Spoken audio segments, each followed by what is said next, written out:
Claude Shannon, a mathematician and engineer, single-handedly invented the digital age. And that is one of these crazy science stories where one person basically in one paper, actually it's a two-part paper, in 1948 he published it, and he called it very humbly mathematical theory of communication. Actually, it's the mathematical theory of communication, but he was a very humble guy. And he single-handedly conceptualized the bit.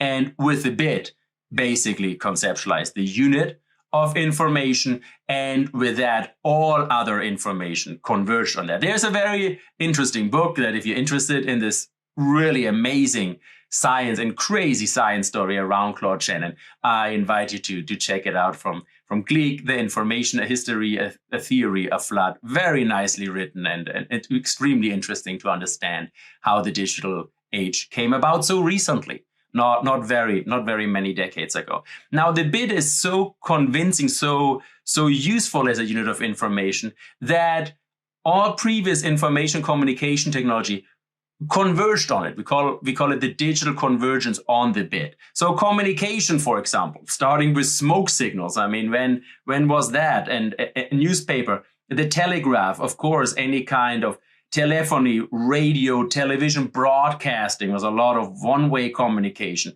and then mobile telephony as well. Same as storage, and that goes all the way back to cave paintings.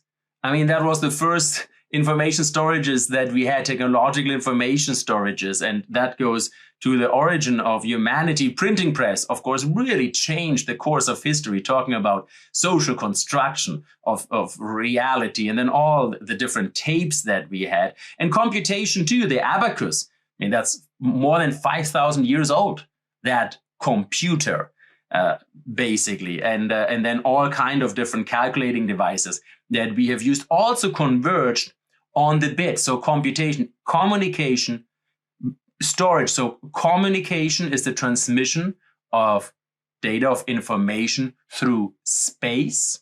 Storage is the transmission of information through time.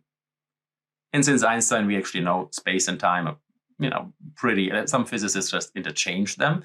So the engineering aspect has some similarities. And computation is the transformation of information in space and time, the Turing machine. And we will talk more about how that works. Now, the theoretical conceptualization of how the bit is used in computation comes from another mathematician. During the Cold War, they didn't really talk to each other because it's a Russian mathematician called Andrei Kolmogorov, and is known as Kolmogorov complexity. And of course, then this continues here. This evolution has continued and is still continuing, and it's converging and evolving. But still, these three information through space, through time, and the transformation is keeping going on. In this exploration, we will talk about these innovations. Just pick these three just to show you that this is still ongoing: the blockchain, the metaverse, and of course, generative artificial intelligence. But it's very important for me for you to understand that it works both with information and with computation. The bit is the key of the digital age.